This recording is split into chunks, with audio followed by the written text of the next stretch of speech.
Hi guys, welcome back to my YouTube channel Mommy's Life. दोस्तों, गर्मी का season आने वाला है। बहुत सारी जगह गर्मी ऑलरेडी आ चुकी है। बहुत सारी जगह जो है वेदर चेंज होना स्टार्ट हो गया और गर्मी आने वाली है। देखिए, गर्मी का सीज़न जो होता है वो काफ़ी ट्रिकी होता है। समर वेदर बहुत सारे लोगों को पसंद नहीं होता है और मुझे भी पर्सनली समर बहुत ज़्यादा पसंद नहीं है, क्योंकि समर में बहुत सारी प्रॉब्लम होती है। स्किन इरिटेशन हो जाती है, लू लगने की वजह से बीमार होने के चांसेस होते हैं। समर में हमारी पर्सनल केयर जो होती है वो बहुत ज़्यादा इंपॉर्टेंट हो जाती है, बड़ों के लिए भी और स्पेशली बच्चों के लिए भी। बच्चों के लिए तो गर्मी का जो सीज़न होता है, समर वेदर जो होता है वो और भी ज़्यादा डिफ़िकल्ट हो जाता है, क्योंकि बच्चे जो हैं बाहर खेलने जाते हैं और वो अपना इतना ध्यान नहीं रख पाते हैं। स्पेशली वो बच्चे जो बहुत छोटे हैं, न्यूबॉर्न्स हैं और उनका पहला गर्मी है, पहला सीज़न है, उनके लिए तो और भी डिफ़िकल्ट होता है। छोटे बच्चों के लिए एज़ वी ऑल नो कि उनका पहला सीज़न कोई भी हो, चाहे पहली सर्दी हो, पहली गर्मी हो, वो बहुत ही ज़्यादा डिफ़िकल्ट होती है बच्चों के लिए भी और पेरेंट्स के लिए भी। और एज़ पेरेंट्स हमारी कोशिश रहती है कि हम बच्चों का वो सीज़न बहुत ही स्मूथली निकले, उसके लिए सारी चीज़ें करें और बच्चों की केयर अच्छे से करें। सो आज के वीडियो में हम लोग डिस्कस करने वाले हैं ऐसे ही एक टॉपिक के बारे में कि समर में, गर्मियों के सीज़न में बच्चों की केयर कैसे करें, किन किन चीज़ों का ध्यान रखें, क्या क्या टिप्स हम फॉलो करें, जिससे गर्मी का जो सीज़न है वो हमारे और बच्चे के लिए बहुत ही अच्छे से निकले और बहुत ही अच्छे से हम उसको एंजॉय कर पाएँ। तो चलिए जल्दी से स्टार्ट करते हैं आज की वीडियो। पर वीडियो स्टार्ट करने से पहले मैं आपसे रिक्वेस्ट करूंगी, जैसा मैं हमेशा करती हूँ, वीडियो पसंद आती है तो प्लीज़ लाइक ज़रूर कीजिए। हमारे चैनल को अगर आपने अभी तक सब्सक्राइब नहीं किया है तो हमारे चैनल को प्लीज़ सब्सक्राइब कीजिए और बेल आइकन ज़रूर प्रेस कीजिए। सो गाइस, समर में जैसा कि हम जानते हैं बहुत सारी प्रॉब्लम्स हम लोग फेस करते हैं और सबसे पहली प्रॉब्लम जो आती है, जो बहुत ही कॉमन प्रॉब्लम है समर में, वो है डिहाइड्रेशन। बॉडी में पानी की कमी हो जाना। ये बड़ों में भी होता है, बच्चों में भी होता है। सो सबसे पहला समर केयर टिप जो है वो है बॉडी को हाइड्रेट रखें, बहुत सारा पानी पिए, बहुत सारा फ्लूइड जो है वो लें। अब उसके लिए क्या होता है, छोटे बच्चे जो होते हैं उन्हें नहीं पता चलता है, स्पेशली जो 1 से 1.5 साल से भी छोटे बच्चे होते हैं, उन्हें पता ही नहीं चलता है कि उन्हें प्यास लगी है, या फिर वो सामने से पानी नहीं पीते हैं, ज़्यादा पानी बच्चे नहीं लेना पसंद करते हैं। सो उस केस में उनकी बॉडी में डिहाइड्रेशन होने के चांसेस बहुत ही ज़्यादा हो जाते हैं। सो अगेन हमें एज पेरेंट्स बहुत ध्यान रखने की ज़रूरत है। हम बच्चे को सिपी कप ऑफर कर सकते हैं, कोई भी उसकी पसंद की चीज़, पसंद का सिपी कप, उसके पसंद के कलर का हम लोग दे सकते हैं। उसमें पानी भर के बच्चे के एकदम सामने रखें, ताकि जब भी बच्चे को प्यास लगे वो एकदम उसके कलर से अट्रैक्ट होकर तुरंत जाए और उससे पानी पी ले। और या फिर हम बच्चे को, अगर बच्चा खुद से पानी नहीं पीता है तो कोशिश कीजिए कि आप बच्चे को टाइमली थोड़े थोड़े गैप में आप उसे पानी पिलाते रहें, स्पेशली बच्चे के खाना खाने के बाद। आयु के साथ भी हम लोग यही करते हैं। नॉर्मली कभी वो पानी खुद से मांग लेती है, कभी वो नहीं मांगती और हमें लगता है काफ़ी गैप हो गया है, तो हम लोगों ने क्या प्रैक्टिस फॉलो की है कि जब भी वो खाना खाती है, स्पेशली लंच या डिनर जब भी वो करती है, ब्रेकफास्ट, लंच या डिनर जब वो करती है, उसके बाद हम लोग उसके 1 to 2 आवर के गैप में हम लोग बहुत ही फ्रिक्वेंटली उसे 10 मिनट्स में हम उसे पानी, थोड़ा थोड़ा पानी जितना भी वो पीती है वो कंटिन्यूसली पिलाते हैं, ताकि उसका जो खाना है वो अच्छे से डाइजेस्ट हो और उसकी बॉडी में डिहाइड्रेशन भी ना हो। सो कोशिश कीजिए कि आप बच्चों को अच्छे से पानी ऑफर करें। जो बच्चे 6 महीने से छोटे हैं उन्हें हम पानी नहीं दे सकते, हम सब जानते हैं, बट उसका ये मतलब बिल्कुल भी नहीं है कि छोटे बच्चों को डिहाइड्रेशन की प्रॉब्लम नहीं होती, उन्हें भी डिहाइड्रेशन होता है, बट उनकी जो वाटर रिक्वायरमेंट होती है वो ब्रेस्ट मिल्क से पूरी होती है।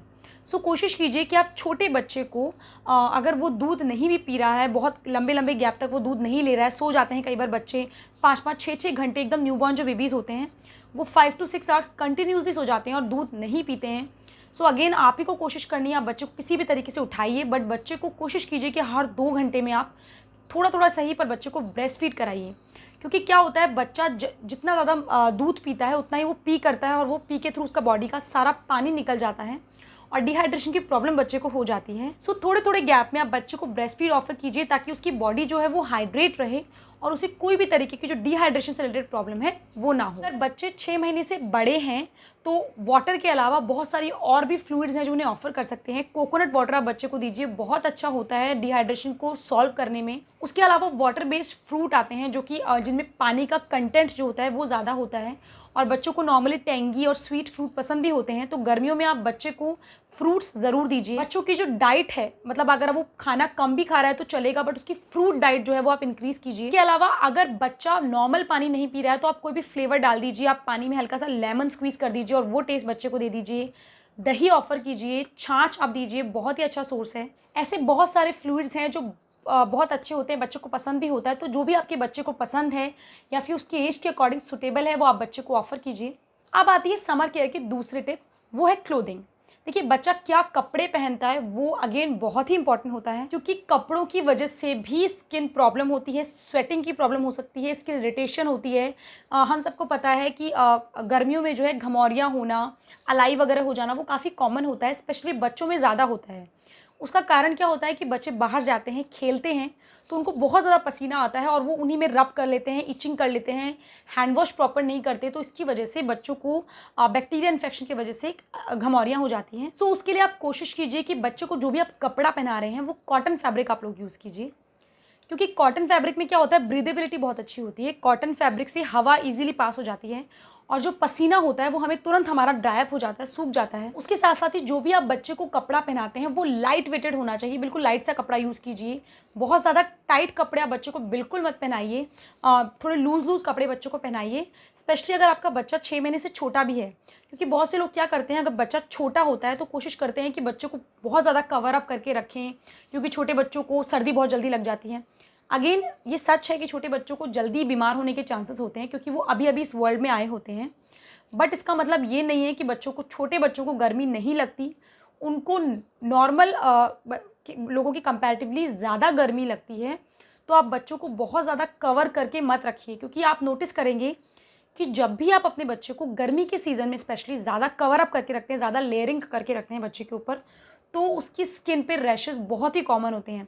मैंने बहुत सारे ऐसे न्यूबॉर्न्स छोटे बच्चे देखे हैं जिनके यहाँ रेड रेड दाने हो जाते हैं गले पर, चीक्स पर, और वो स्किन रैशेस होते हैं ज़्यादा गर्मी की वजह से। छोटे बच्चों को भी बहुत ही ज़्यादा गर्म टेम्परेचर में प्लीज़ बिल्कुल मत रखिए, क्योंकि उनका फर्स्ट समर है, हमें नहीं पता चलता, हम सोचते हैं कि बच्चे को कवर अप करें, ऐसा बिल्कुल मत कीजिए। बच्चे को थोड़ी सी हवा में रखिए, हल्का हल्का उसकी लेयरिंग रिमूव कीजिए और कपड़े जो हैं वो बच्चे को बिल्कुल हल्के पहनाइए। दूसरी चीज़, बच्चों को सॉक्स जो है वो, आप बहुत ज़्यादा गर्मी अगर आपके यहाँ है तो सॉक्स अवॉइड कीजिए। देखिए क्या होता है, हम छोटे बच्चों के स्पेशली टोज़ बहुत ज़्यादा कवर करके रखते हैं, तो बहुत स्वेटिंग होता है और फिंगर्स के बीच में भी जो है बैक्टीरियल इन्फेक्शन होने के चांसेस होते हैं उसकी वजह से। अगर आपके यहाँ काफ़ी ज़्यादा गर्मी है तो आप सॉक्स जो है छोटे बच्चों के स्पेशली आप अवॉइड कीजिए उस टाइम में भी। और अगर बच्चा बड़ा है तो आप हल्की गर्मी में ही जो है मोजे, सॉक्स जो हैं वो आप मत पहनाइए बच्चे को, ताकि बच्चे का जो पैर का एरिया है वो बहुत ज़्यादा स्वेटी ना रहे और उसे कोई भी स्किन प्रॉब्लम ना हो। तीसरी चीज़, बच्चे को जो भी आप फुटवेयर पहनाते हैं कोशिश कीजिए कि बच्चे को जो एकदम पैक शूज़ पहनाने के बजाय गर्मियों में सैंडल स्टाइल फुटवेयर पहनाइए, ताकि उससे जो है हवा पास हो, उसके पैर कंप्लीटली पैक ना रहें और ब्रीदेबिलिटी जो है उसके फुटवेयर में होनी चाहिए। उसके अलावा देखिए गर्मियों में जो है हम सब लोग जानते हैं कि हम लोग एसी, कूलर वगैरह ऑन करके रखते हैं, तो बच्चे को जब आप नॉर्मल टेम्परेचर से कूलर या एसी के टेम्परेचर में लाते हैं, फर्स्ट तो आप बच्चे को कभी भी डायरेक्टली एसी के सामने, डायरेक्टली कूलर के सामने बिल्कुल मत सुलाइए, क्योंकि सडनली उसका टेम्परेचर चेंज होगा और 100% उसकी तबीयत ख़राब होने वाली है। सो डायरेक्टली जो है आप एसी कूलर के सामने बच्चे को मत रखिए। और जब भी बच्चा एसी या कूलर के टेम्परेचर में आता है तो कॉटन क्लोथ ही, लूज़ क्लोथ ही, लेकिन कोशिश कीजिए कि बच्चा फुली कवर्ड हो, फुल स्लीव्स के उसने टी शर्ट पहना हो या फिर फुल स्लीव्स का पजामा जो है, रॉम्पर, कॉटन रॉम्पर आप उसको पहना सकते हैं। बट बच्चा जो है वो फुली कवर्ड होना चाहिए, ताकि टेम्परेचर चेंज की वजह से उसको सडनली बीमार ना हो जाए सडनली, क्योंकि टेम्परेचर चेंज की वजह से बीमार होना बहुत ही कॉमन है। सो उसके लिए आप बच्चे को कोशिश कीजिए कि आप जब भी ठंडे टेम्परेचर में आते हैं लाइक एसी या कूलर में, तो बच्चे को कवर करके रखें। तीसरी समर के टिप आती है स्किन से रिलेटेड। देखिए बच्चे का जो नॉर्मल स्किन केयर रूटीन होता है उसमें 3 चीज़ें आती हैं। First baby massage, second bath, और थर्ड आती है आफ्टर बाथ मॉइस्चराइजेशन। बट बहुत सारे लोग क्या होते हैं, ये सोचते हैं कि गर्मी है तो बच्चे को मसाज मत दो, क्योंकि मसाज से बॉडी में गर्मी आ जाती है और बच्चे की स्किन ख़राब हो जाएगी। तो इसके लिए हमें कुछ चीज़ों का ध्यान रखने की ज़रूरत है। ऐसा बिल्कुल नहीं कि आप गर्मी है तो मसाज मत दीजिए, क्योंकि आई पर्सनली बिलीव कि मसाज जो है छोटे बच्चों के लिए, स्पेशली 1 से 1.5 साल से जो छोटे बच्चे होते हैं उनके लिए बहुत ही इंपॉर्टेंट होती है। उनकी बॉडी डेवलपमेंट में, उनकी स्ट्रेंथ डेवलपमेंट में बहुत ही इंपॉर्टेंट रोल प्ले करती है मसाज। सो आप उन्हें डेली भी नहीं देना चाहते तो आप ऑल्टरनेट डे ज़रूर मसाज दीजिए। But again the important thing is कि मसाज के लिए आप कोशिश करें कि जो लाइट वेटेड ऑयल होता है वो आप यूज़ करें। सबसे अच्छा ऑप्शन है कि आप कोकोनट ऑयल यानी नारियल का तेल यूज़ करें, स्पेशली गर्मियों के लिए। नारियल के तेल में जो है कूलिंग प्रॉपर्टीज़ बहुत अच्छी होती हैं, वो एकदम से बॉडी को ठंडक देता है और बच्चों की स्किन की जो प्रॉब्लम्स होती है उनके लिए भी नारियल का तेल एकदम बेस्ट उपाय है। मसाज के बाद दूसरी चीज़ जो आती है वो आती है बाथ। देखिए छोटे बच्चे जो होते हैं उन्हें हम कोशिश करते हैं कि थोड़े गर्म पानी से नहलाएं, बहुत गर्म नहीं पर हल्के गर्म पानी से नहलाएं, ताकि उनका जो बॉडी टेम्परेचर है वो एकदम परफेक्टली सेट रहे। लेकिन गर्मियों में आप कोशिश करें कि जो भी आप पानी का टेम्परेचर पहले वाले सीज़न में यूज़ कर रहे थे उससे थोड़ा सा कूलिंग की तरफ आपका पानी का टेम्परेचर हो, हल्का ठंडा हो पानी। बहुत ज़्यादा ठंडा पानी लेने की ज़रूरत नहीं है। एकदम जो गर्म और ल्यूक वार्म और ठंडे के बीच का जो टेम्परेचर होता है वो आप यूज़ कीजिए। और बच्चों को जो है पानी, मोस्टली बच्चों को पानी काफ़ी पसंद होता है। आयु को पानी में खेलना बहुत पसंद है, क्योंकि सर्दियों में हमने बच्चों को पानी में बिल्कुल भी एंजॉय नहीं करने दिया। हम बस नहलाने लेके जाते हैं और तुरंत ले आते हैं उन्हें वापस से, ताकि उन्हें सर्दी ना लग जाए। तो ये टाइम है कि आप बच्चे को थोड़ा बहुत पानी के साथ एंजॉय करने दीजिए। आप थोड़ी देर उसे पानी में छोड़ सकते हैं, 5-10 मिनट्स बच्चे को पानी में एंजॉय करने दीजिए, और इससे बच्चे की बॉडी में भी जो है वो एकदम से कूलिंग जाएगी और बच्चा काफ़ी हैप्पी और रिलैक्स होगा। बाथ के बाद थर्ड चीज़ आती है आफ्टर बाथ मॉइस्चराइजेशन। देखिए, सर्दियों में हम लोग क्या करते हैं, बच्चे की बॉडी को अच्छे से नरिश करने के लिए काफ़ी सारा मॉइस्चराइज़र यूज़ करते हैं। लेकिन गर्मियों में आपको उतनी ज़्यादा क्वांटिटी ऑफ मॉइस्चराइज़र यूज़ करने की बिल्कुल ज़रूरत नहीं है। बहुत ही थोड़ा सा एकदम ड्रॉप मॉइस्चराइज़र भी बच्चे के लिए काफ़ी होता है। और दूसरी चीज़, गर्मियों में जो भी आप मॉइस्चराइज़र बच्चे के लिए यूज़ करते हैं, कोशिश कीजिए कि वो ज़्यादा स्टिकी ना हो, बहुत ज़्यादा चिपचिपा ना हो, बहुत ज़्यादा ग्रीसी ना हो। क्योंकि ज़्यादा चिपचिपा अगर मॉइस्चराइज़र आप यूज़ करेंगे बच्चे के लिए, तो वो अगेन बच्चे को काफ़ी स्वेटिंग प्रॉब्लम क्रिएट करेगा और उसकी वजह से स्किन इरिटेशन हो सकती है। मैं आयु के लिए कौन कौन से प्रोडक्ट्स यूज़ करती हूँ, उन सब के जो लिंक्स है वो डिस्क्रिप्शन बॉक्स में मैं शेयर कर दूँगी, आप वहाँ जाके चेकआउट कर सकते हैं। सो आप बच्चे को बहुत ही हल्का सा मॉइस्चराइज़र लगाइए गर्मियों में। और पाउडर, टैल्क जो होता है, देखिए मैं पर्सनली जो है बहुत ज़्यादा पाउडर यूज़ नहीं करती हूँ। इट्स नॉट लाइक कि मैं पाउडर को बिल्कुल नो करती हूँ। कभी कभी पाउडर यूज़ कर सकते हैं। किसी पर्टिकुलर एरिया में आपको रैश फील हो रहा है, जो समर रैश हो जाते हैं, या फिर जो स्वेटिंग की वजह से जो रैशेस हो जाते हैं, घमौरियाँ हो जाती है, तो उस एरिया में कूलिंग देने के लिए आप बच्चे के लिए कोई भी पाउडर का ब्रांड जो आप यूज़ करते हैं वो आप यूज़ कर सकते हैं। मैंने आयु के लिए 2 या 3 ब्रांड के पाउडर्स यूज़ किए थे और तीनों ही बहुत अच्छे हैं। उनके लिंक भी मैंने डिस्क्रिप्शन बॉक्स में शेयर कर दीजिए, आप जाके चेकआउट कर सकते हैं। तो जहाँ भी बच्चे को स्किन रैश हुआ है, उस पर्टिकुलर एरिया पे आप बच्चे के लिए नहलाने के बाद आप पाउडर भी यूज़ कर सकते हैं। बट कोशिश कीजिए कि पाउडर आप बहुत ही अच्छे से लगाएं, ताकि बच्चे की नाक और मुंह में पाउडर बिल्कुल ना जाए, क्योंकि पाउडर के जो छोटे छोटे पार्टिकल्स होते हैं वो रेस्पिरेटरी ब्लॉकेज कर सकते हैं। बच्चे को अगेन स्नीजिंग इशू हो सकता है उसकी वजह से। स्किन केयर के बाद जो चौथी समर केयर टिप होती है वो आती है जब बच्चे को हम बाहर लेके जाते हैं, तो हमें किन किन बातों का ध्यान रखने की ज़रूरत है। देखिए, अगर आप बच्चे को समर में किसी भी टाइम में, मॉर्निंग टू इवनिंग, जब भी आप बच्चे को बाहर लेके जाते हैं, स्पेशली अगर थोड़ी सी भी धूप है, तो कोशिश कीजिए कि बच्चे के जो सर है वो आप कवर करें। आप बच्चे के लिए कोई भी हैट, कॉटन की एकदम पतली सी हैट या कैप वगैरह ले सकते हैं, या फिर आप छाता या अम्ब्रेला यूज़ कर सकते हैं, वो भी ठीक है। बट बच्चे को हल्का सा शेडी एनवायरनमेंट होना चाहिए। उसके अलावा बच्चे के लिए आप अच्छा सनस्क्रीन यूज़ कर सकते हैं, जो बच्चे के स्किन के अकॉर्डिंग, जिसका पीएच बैलेंस मेंटेन हो। बच्चों के लिए स्पेशली बेबी डेडिकेटेड सनस्क्रीन आते हैं, वो आप जाके यूज़ कर सकते हैं। उसके बहुत सारे ऑप्शंस अवेलेबल हैं। इसके अलावा मॉस्किटो केयर की बहुत ज़रूरत होती है। देखिए, अगर आपका बच्चा 6 महीने से छोटा है, तो आप उसे किसी भी तरह का ऑइंटमेंट नहीं लगा सकते, कोई भी जेल आप बच्चे की स्किन पे अप्लाई बिल्कुल नहीं कर सकते। हमने भी डॉक्टर से पूछा था, क्योंकि यहाँ पे मुंबई साइड में जो है मॉस्किटोज़ बहुत हैं और आयु को भी बहुत सी जगह मॉस्किटो बाइट हो जाते थे कभी कभी।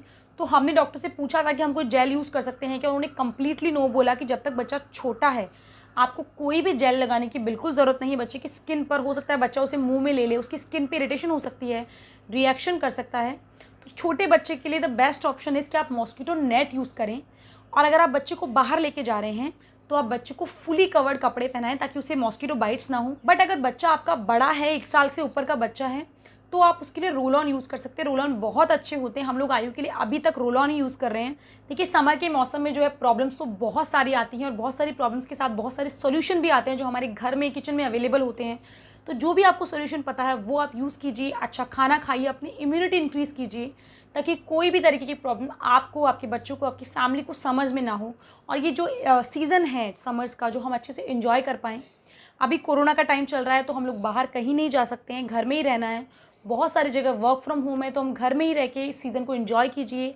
सेफ़ रहिए, हेल्दी रहिए। Thank you for watching new Mommy's Life. Bye bye.